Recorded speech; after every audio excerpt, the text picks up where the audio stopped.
All right. So, Natalie, thank you so much for taking the time to be on the show. Oh, thank you for having me. Appreciate it. Of course. So, let's start at the beginning of your Bitcoin journey, right? I love to always hear kind of how your Bitcoin origin story, let's say. So, how you got into Bitcoin, how you discovered it, and then, kind of the initial phase, let's say. Sure. Well, I had a lot to learn. The statement, be humble and stack sats means a lot to me because I had to humble myself and realize that I knew nothing about money at all. I thought I was a good saver, but I completely saved in the wrong way. And it's funny to think, I always worked really hard in school. I come from an immigrant family, and they always told me education is number one. I worked super hard. I was in all the advanced classes. I never learned about money printing or, how to invest in the stock market or how to become a real estate investor. I didn't learn any of that. I feel like our schools do us a disservice by not teaching us what we really need to know in order to prosper. But I was working as a reporter, and I was in California, and I heard about Bitcoin just through some friends who lived in San Francisco. They were working in tech in Silicon Valley. And I was so confused. I was like, what is this thing? I'm going to be gambling with all my money, and it's digital, so it can all be hacked. I didn't really understand. And I will say though, I was in a situation where, I mean, so many people I think can relate. The thought of putting a little bit of money into something and maybe overnight having it turn into a lot more, a lottery ticket essentially, it's very appealing. And maybe you don't want to risk too much, but you're like, well, what if, right? I'm struggling. I'm not making enough. I want to be able to afford a house or a retirement someday. So that's how I invested in Bitcoin at the beginning. It was very speculative. I thought I could lose all my money. And again, I didn't understand money. So I I finally was given the book, The Bitcoin Standard, by a mentor of mine, and I'm so grateful because that book, when I finally read it, it just opened my eyes to how much I didn't know, and I was so curious and fascinated, and I thought, "Oh my god, I have to learn everything I can about this," because there are clearly some very smart, successful people who really have conviction that this can solve a lot of our greatest problems and that this is the best savings technology, and I really need to learn what I can about it. So my journey took years, like it did for so many people, but at the core of it was just this desire to be able to save and plan for my future, which I constantly felt like I was just treading water. I was working even in network television, and people think that that's so glamorous. I'm like, I was not making enough to afford a house. So I just wanted to catch up and get ahead. And Bitcoin is the first time that made me feel like I actually can. And my generation has felt so behind. And I think Bitcoin will help solve that for so many of us. Yeah, fully agreed. And I think, well, it's funny that you mentioned that because I think for me it was similar with, I mean, I'd heard about Bitcoin. I kind of was playing around with Bitcoin and initially also other coins. And then I read Saifedean's book, The Bitcoin Mhm. Standard. And for me, that was also quite a bit of a turning point. I think for a lot of people, it's a bit of a gateway into a deeper rabbit hole where you first read it. And then, like you said, you kind of, it opens your eyes a bit to like, oh, wow, I don't know anything about money because as you said also the educational system that we're brought in up in, it doesn't teach you anything about money. It teaches you nothing that's relevant to eventually what you'll need to know. And so for me it was a bit similar. But then how did you, so you had this mentor of yours pass you this book and you read it, um, and then what did that the next part of that journey look like? Was it something where for you it immediately, kind of clicked and that was it, or what, what did kind of those next steps, next months maybe look like for you? Yeah, it was interesting. I never thought that I would work in the space or that I could contribute in some way because I really had to learn everything from scratch. But I went on this really rewarding journey of learning. So I would go to my day job, which was being a reporter, and I'm naturally curious. I want to learn as much as I can about anything. I wanted to report on Bitcoin, but I was very limited in my ability to do so because that just wasn't what I was covering and really not what any network covers, right? They don't cover the broken monetary system, they cover all the symptoms.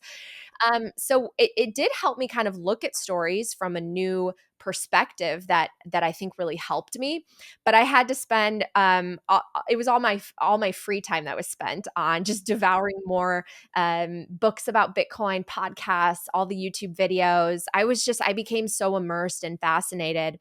And then it was the same mentor actually who encouraged me to just start interviewing the people. I mean, that's for work. I interview people, I tell stories, and I was podcasting sort of as a hobby, just for fun, not as part of my job or anything. And I thought maybe that's a good idea. Maybe that's fun. Maybe I could just do like a series of episodes with Bitcoiners, find out why they believe in this technology, where they come from, how they found it, how they would describe it to people. And I was humbled by the fact that people started to say yes, and I just put it out there. I didn't know if anyone would be interested in it, but I was interested in the stories, and so a couple years later, I put out my first episode, which was at the Bitcoin conference in 2021. I released my first episodes there, and it naturally found an audience, which I was really grateful for. And then from there, I mean, the opportunities sort of started to come, and again, it was shocking for me because by the time I came to leave my job, which was about 6 months after I launched my podcast, I was like, I can't believe I'm doing this. I can't believe I'm leaving a stable job with a salary and things that I know and I can expect. I know what to expect to this world of Bitcoin, which I'm sort of new to still, but it's been the best decision I've ever made. Yeah, and I think one thing that's beautiful about Bitcoin is also, I think, the community behind it. I think, Yeah. there's a lot of really good people in the space, a lot of people that are also, willing to help out and to, also, contribute to the space, because I think there's a lot of people that know a lot about Bitcoin, but maybe don't necessarily have the best avenues to also, teach people. And I think your podcast is something that I've also been listening to for the past few years, because you have, so many good guests on, and also Thank you. explain things in a way that's yeah, that's very easy to understand. And I think education's, very necessary in Bitcoin as well. Well, thank you. I appreciate it. My job, I always spoke to the mainstream audience who aren't experts. I mean, people are watching the news and they do all sorts of things. They're hairdressers, they're accountants, they're doctors. And so, how do you tell a story that will be interesting and meaningful and memorable and easy to understand for an audience that comprises of so many different types of people? And I think that's what I think Bitcoin needs more of that. I mean, I hope I play a role, but I think we need to simplify the message because it can be very intimidating at first. This is an entirely new technological breakthrough at the core level. I mean, Bitcoin mining took me honestly years to really fully understand and wrap my head around. But and to explain money, to really help people better understand the history of how we got here and how money underlies all of our activities as human beings, and like what is money and how do we save and why has our money not allowed us to save? So we need more communicators that can help share that message with the majority of people. Yeah, fully agreed. And also, kind of to contrast a bit your experience in, traditional media, working for traditional outlets, how have you felt that kind of background has helped you with what you're doing now, and what are maybe some of the, contrasts that you also see with the traditional media? Because I think also, something that's, like very common in the space of Bitcoin is, it's a lot of skeptical people. People naturally in Bitcoin are very skeptical of things in general, and I think traditional media being one of those things, actually. And so I'm curious, from your perspective, since you've gotten the opportunity to kind of work in both spaces, where do you see kind of the similarities and the differences? Yeah, well, I was lucky in several ways. First of all, I had parents who did have that distrust and skepticism about media. I grew up in the 1990s America, which I think a lot of people trusted the news at the time. I mean, I grew up watching Barbara Walters and all the news networks, and there were only these very few gatekeepers, but people really trusted them, and it was seen as a very noble profession. I really wanted to work in the space. And I didn't realize that it was actually a problem that we have these very few gatekeepers who might not be giving us all the information. The incentive structure is broken when it comes to money and many industries, including media, especially as we moved into a digital world. So I learned a lot from them. But also I think just my training, I have a very old school conservative traditional training when it comes to media. So when the internet came out, a lot of people just jumped on YouTube and started talking and sharing their takes on things. I'm actually grateful for the training that I had because I studied both in undergrad and college as well as I went to grad school for communication. I have a master's of science in journalism, and I really honed in on how to tell a story, on the importance of sourcing, on the legal aspects, right? Copyright laws and defamation. I mean, all these things that are very, very critical to understand that people sometimes take for granted if they're just tweeting away. And I had good professors along the way, good teachers, and then I really honed my craft for 10 years. I mean, for 10 years, day in and day out, I had to go to a scene of something that I didn't really understand. I didn't know what was going on, and I had to figure it out. I had to observe. I had to write the story. I would get feedback on my writing. I would have to make it more concise and tighten it and make it something that, again, is interesting and easy to understand for the majority of people. So when you practice something day in and day out, I really do believe in that 10,000 hour rule. The more you do something, the more you repeat it, the better you get. So every day I was live on TV, and I had to make it happen. And I started off and it wasn't so great and I was a little nervous. And then after 10 years, the camera comes on and you just sort of feel at home and you know what to say and do. So I've been grateful to translate those skills to Bitcoin because, again, I really do think that we need more communicators who can simplify the message and make it approachable to the average person. Yeah, definitely. And I think it is a very difficult concept to explain because I think also with Bitcoin, it's not just about Bitcoin itself and how the technology works, which is already difficult enough. But I Yeah. think it also goes a lot deeper than that because like yourself also, I think once you start to learn more about Bitcoin, that leads you into a lot of other areas, whether it's history, economics, a lot of different areas that you could go down with Oh, yeah. Bitcoin.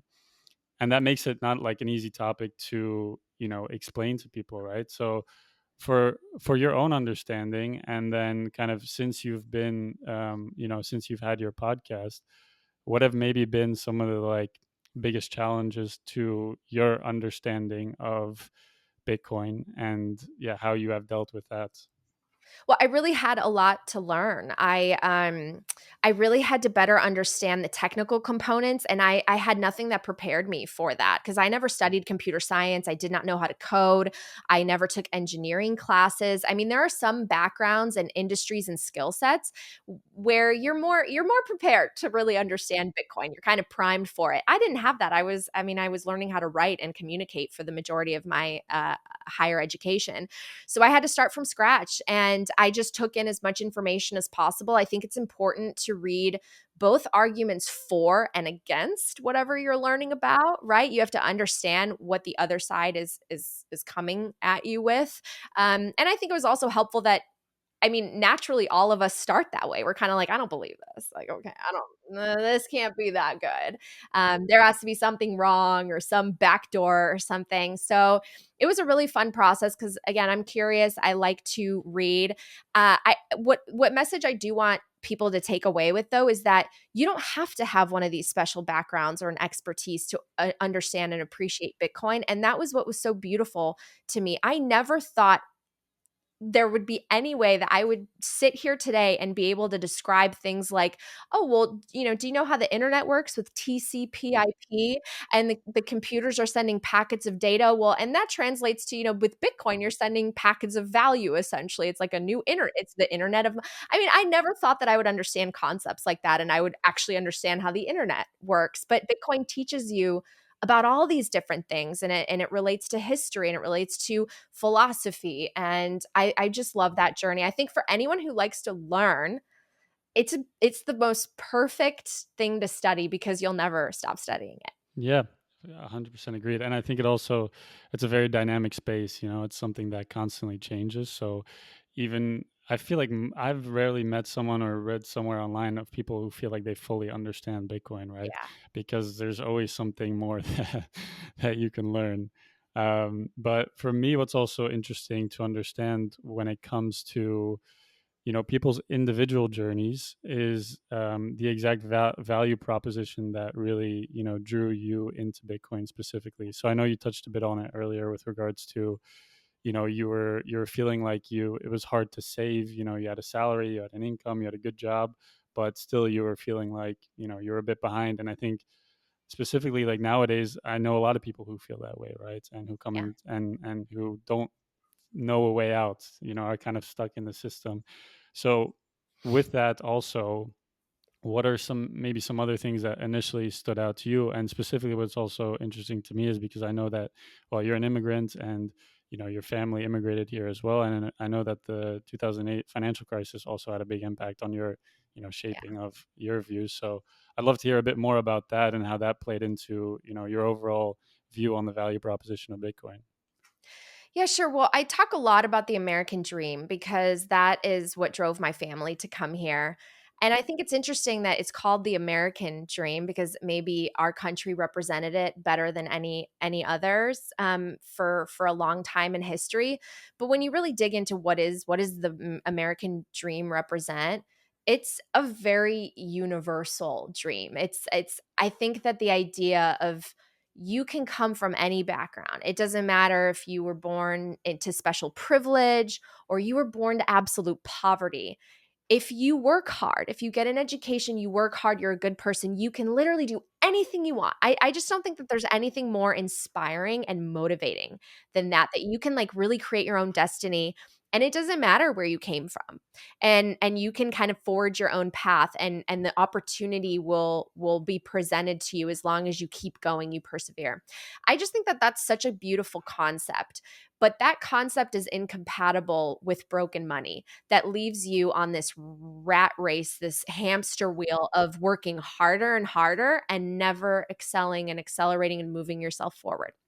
That's the thing that I didn't understand is we just sort of accept the fact that things get more expensive and oh they were cheaper in your grandparents' day and the house was easy to afford on one income and oh healthcare and cost of education all that goes up but the wages aren't and again like you can excel to I mean I was working in national television and I was still like when how can I afford a house and we don't question well why and Bitcoin was the first time where I realized what inflation really is, how detrimental it is to the working class, and that it is literally a system of theft at the base layer that none of us vote for and agree to.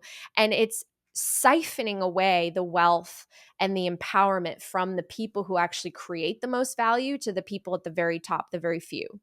And I think that that's wrong. I think that there's an injustice in that. I think that's why people are turning to populism and politics, really, because they know that something's wrong, and but they're placing blame on the wrong things, and they're assuming that the same people, essentially just in different forms with different names, are going to come in as some savior and fix it when the entire system for the last 100 years has just been ping ponging back and forth between red and blue and nothing gets better and the standard of living is decreasing. So we need to ask ourselves more questions. We need to be willing to question what we think we know.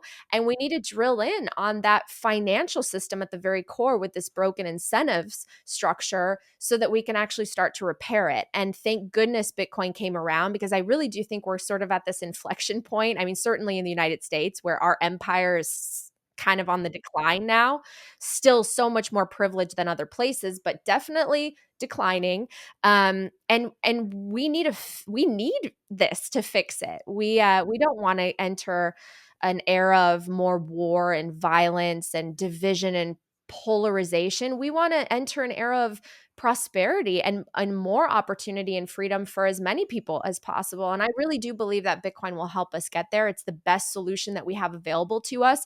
If Bitcoin didn't exist, maybe I would be a huge gold bug thinking that gold is the best option, but thank goodness we have Bitcoin and we can start to move and transition into this better world. Yeah, that's very well said. And I think your perspective is really fascinating because, like yourself, I'm currently not living in the U.S., but I lived in the U.S. for most of my life, and I also immigrated from Belgium. So I'm originally from Oh, Belgium, cool. and it was funny because I moved when I was 5. So Oh, same here.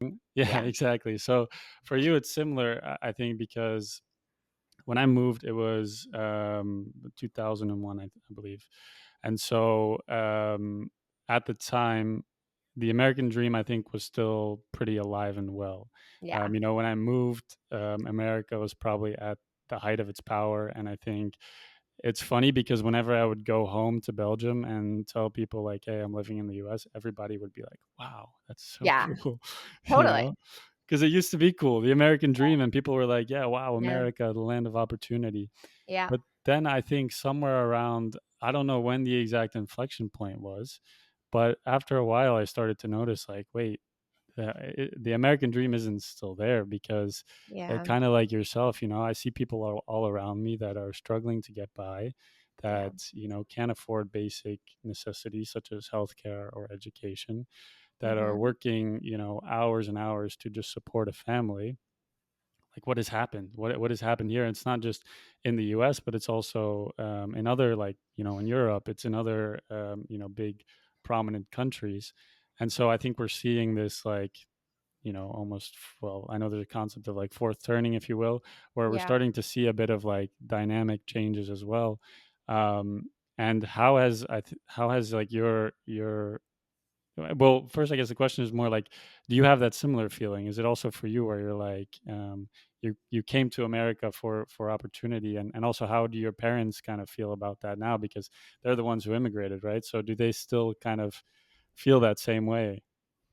No, it's been really interesting to see their views evolve and their fears that America is devolving into the type of government and country they wanted to flee from. So that's been an interesting perspective because it sort of came full circle. I mean, they literally wanted to leave and flee communism and this top down control and lack of freedom and social mobility.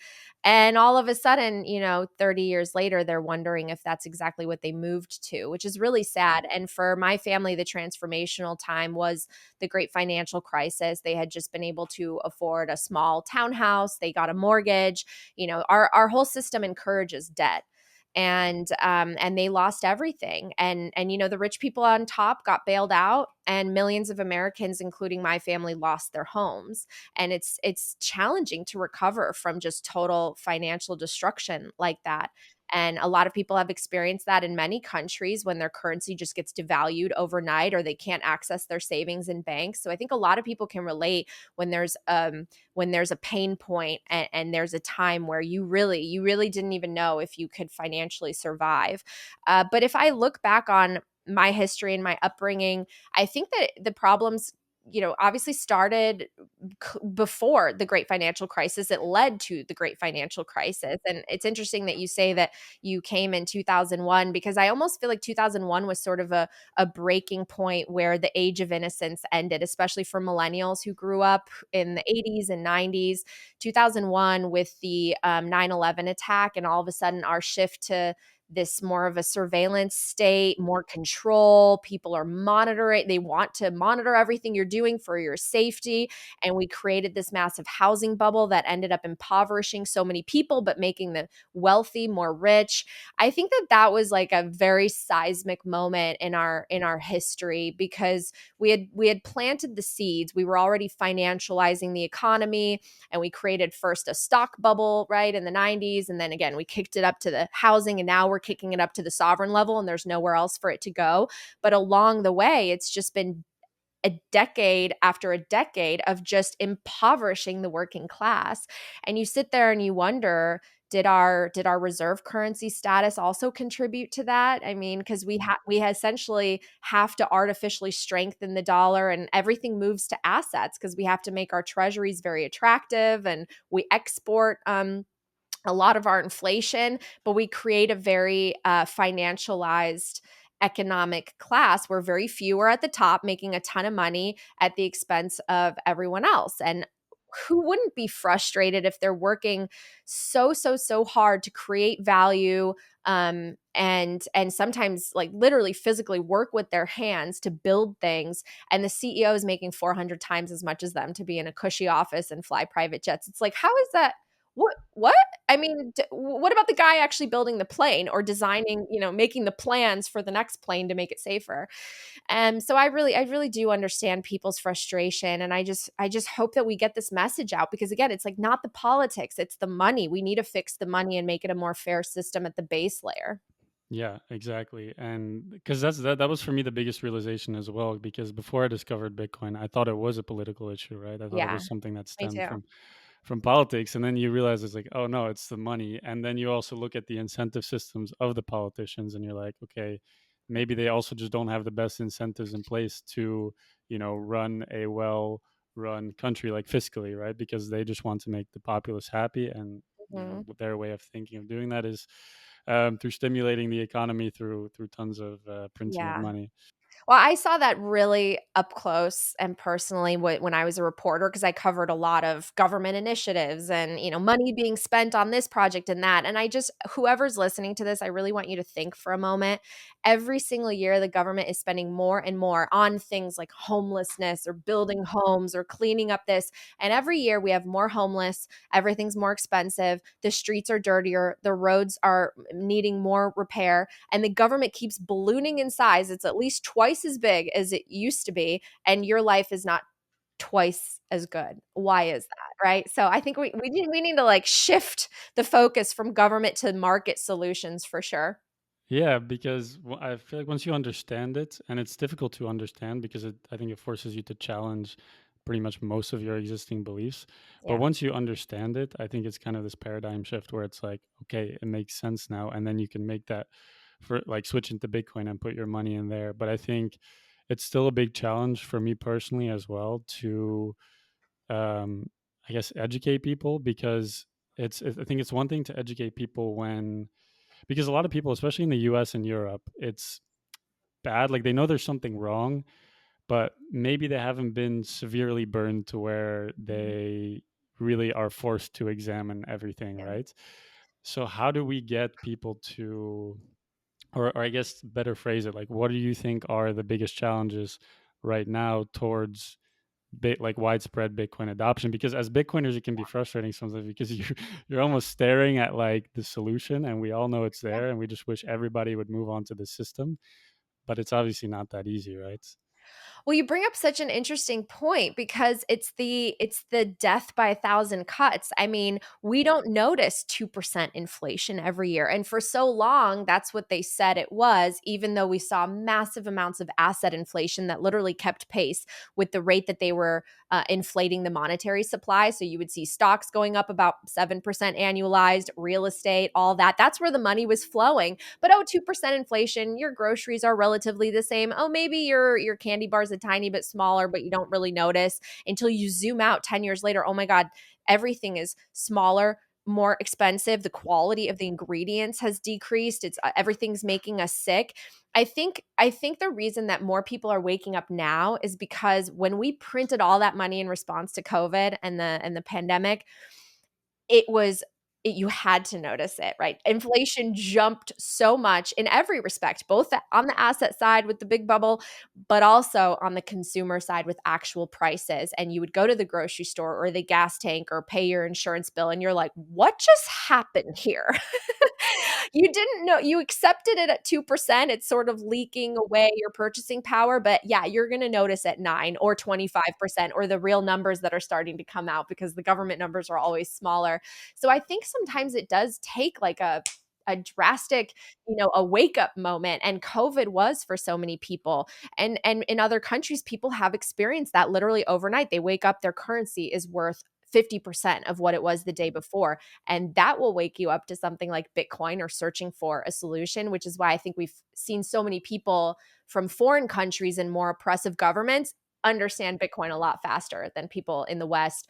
But I think people are waking up. I really do. And the more that we point this stuff out, that they might be saying it's 2% or 3%, it's clearly not. look, at, look at the price of things, and have you gotten that much as a raise? If not, then there's a problem. And I think we're making our way there, and more people will wake up to Bitcoin. Yeah, and it's really well said. I think because we have this CPI inflation number that gets spit at us, but when you really look realistically to the cost of living around you, it's absurd. And for me, I mean, thank God for Bitcoin, because like if I hadn't discovered Bitcoin, then I don't know where how we would get out of this, right? Because it Yeah. seems like either it would just be this giant blow up of a system where it then Mhm. ultimately gets fully reset or something. Mhm. But now we have this alternative system that we can kind of peacefully opt out into. Um, and so for me, that's a big, sign of hope for the future. And I hope that more people do start to catch on. And for me, the sooner the better, because especially, yeah, I mean, I even have difficulties sometimes with my family and my loved ones and my friends, trying to get them to, I'm not saying they have to put their whole life savings into Bitcoin, but at least, making those steps to invest there.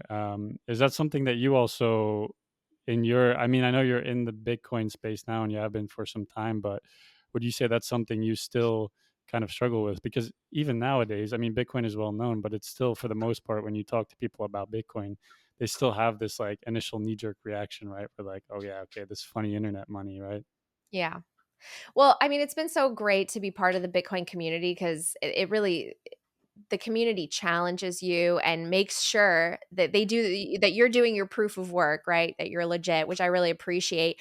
But it's sometimes it's deceiving because you assume kind of everyone in the world is along with you on this ride, and then you step out and you're like, wow, we are so early, and people really don't get it. And I think I used to be someone who would just shout it from the rooftops, and I would try to like shake people to get them into it, and some people are just not ready. And sometimes when you aggressively try to force the message down someone's throat, they become even more hostile and opposed to hearing it.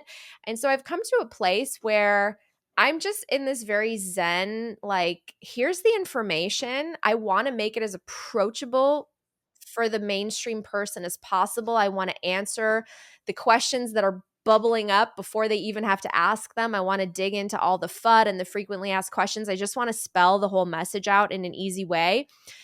But you come to it when you're ready. And if you have questions, we're here. There are so many great resources, but I'm not going to try to shove it, forcefully down anyone's throat who's not ready for it, because sometimes it just really takes time to be ready to hear what Bitcoin's all about. And you can lead a horse to water, but you can't make him drink it, right?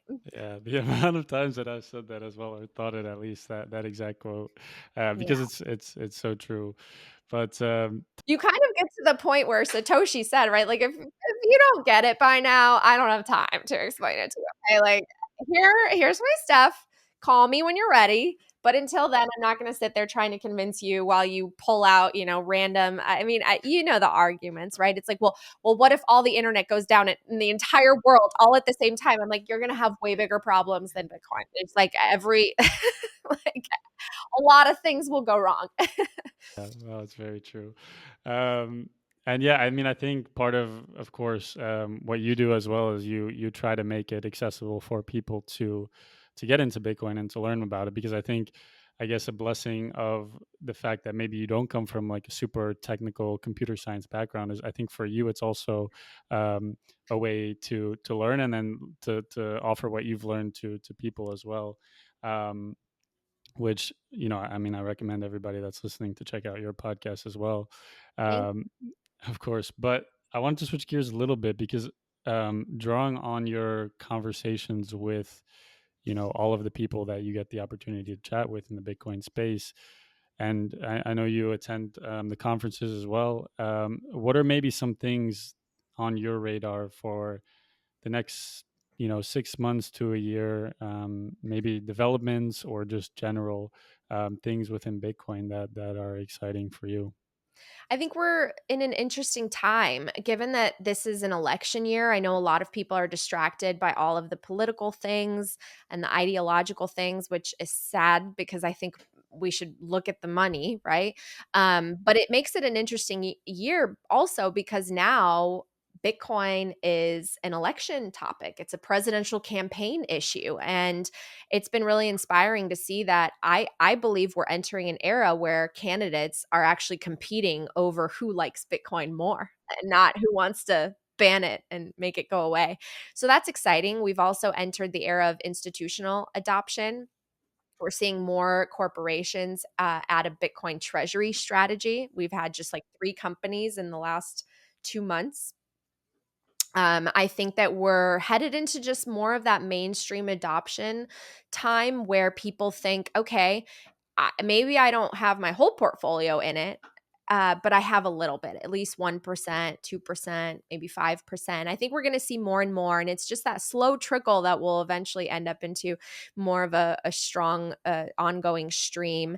And then at the same time, though, I think it's also interesting because we've been artificially suppressing the natural cycle of the economy going into a recession. After we blow up this massive bubble and print all this money, there have been so many malinvestments made, and we have so much credit that actually needs to contract, but they're so afraid of it because right now, I mean, the system is so leveraged and there's so much counterparty risk that will potentially make all the dominoes fall, that they're just keeping this thing inflated in a way that I just don't think is sustainable. And so, what is going to happen? Like, will we hit a recession? Because if we go over a cliff, obviously Bitcoin's going to react to that. It's 24/7, it's highly liquid. People might sell that first before anything else.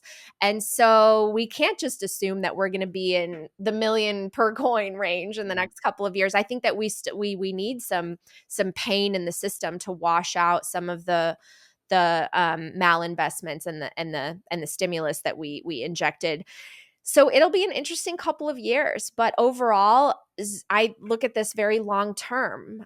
You zoom out, stay the course, hodl, keep dollar cost averaging, and you should be okay. This is the best performing asset of the decade, and I fully believe it will be the best performing asset of the next decade.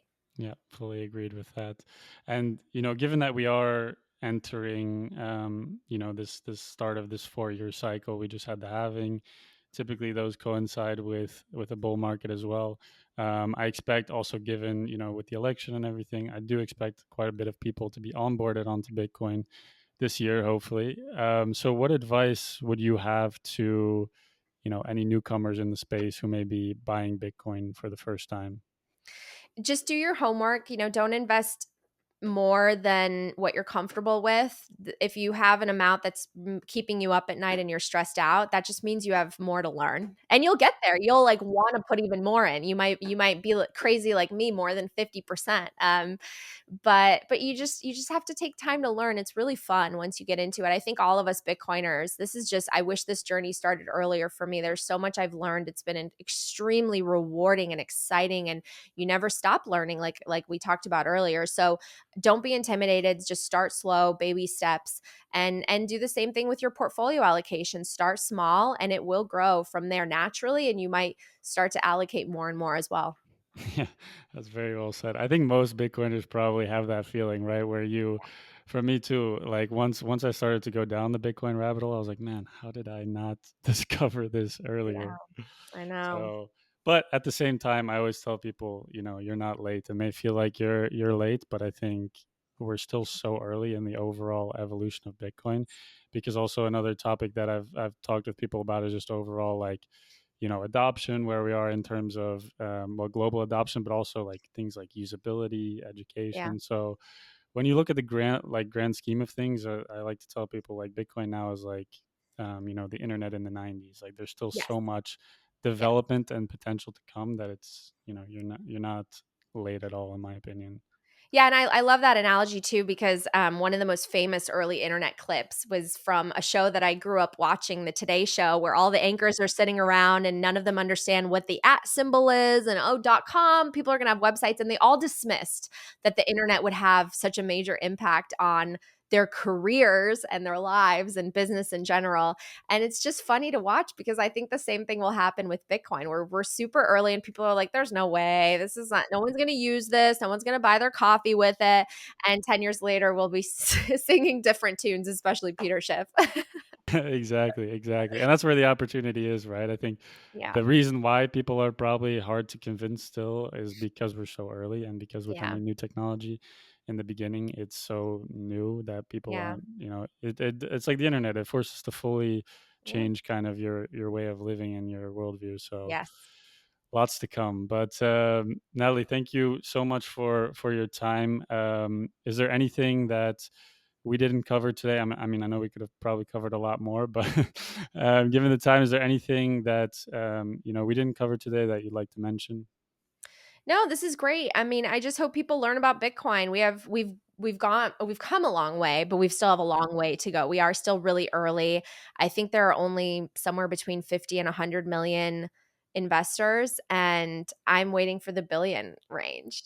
We're gonna get there. We will. It's I do believe in the gradually then suddenly, and we've taken long strides. Bitcoin has come a long way in just 15 years, and it's the most exciting opportunity that I see, especially for young people to feel like they have hope and opportunity in the future. I think hope is so important. It really motivates you. It drives you forward. There is no life without hope. It's sort of like oxygen. You need it. You need it in order to have the belief that tomorrow is going to be better and to keep going and dust yourself off even when the going gets rough. So I'm really excited for the future. And if anyone wants to reach out, the show you already mentioned coin stories, I also have a free newsletter that you can get at nataliebrunell.substack.com, and yeah, we'll just keep stacking. That's super, super well said. I think we'll finish it with that because I agree with you. For me, Bitcoin is hope, and being able to put money into Bitcoin, to save for the future, to think towards the future, to feel like you're not being constantly debased by a currency. I think that's, Yeah, for me, is what, Bitcoin is all about. I agree. Awesome. Natalie, thank you so, so much for your time. I really appreciate the conversation today. Thank you for having me.